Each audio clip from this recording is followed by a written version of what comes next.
রিফাত! আরে ভাইয়া, তুমি এই সময় বাসায়? সি সি সি সি রিফাত, সি তুই আমাদের বাসার কাজের মেয়ের সাথে এসব করে বেড়াস? সি, তোর লজ্জা বলতে কিছু নেই? হ্যাঁ, সি।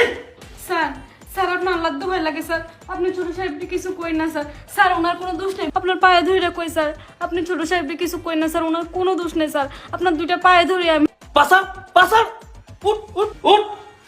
মানে ছোট সাহেবকে কিছু বলবো না মানে? তার মানে দুজনে মিলেই এইসব করে বেড়াস আমি অফিসে যাওয়ার পর, না? সি রিফাত, সি, তুই এসব করে বেড়াস? মানে আমাদের বাসার কাজের মেয়েকে তুই টাকার অভাব দেস?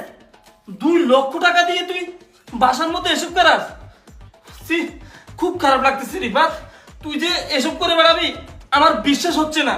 শুন ভাই, তোকে সেই ছোটবেলা থেকে আমি কোলে পিঠে করে মানুষ করেছি, সামান্য একটু কাজ করতে তোকে দেয়নি, এমন কিছুর অভাব রাখিনি তোর।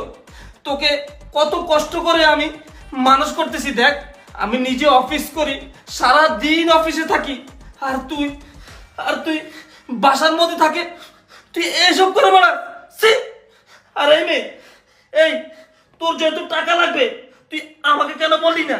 বল, আমাকে বললেই তো তোর কত টাকা লাগতো আমি তোকে দিতাম, কিন্তু তুই আমার ছোট ভাইকে কেন এই জিনিসটাতে রাজি হলি? বল বল।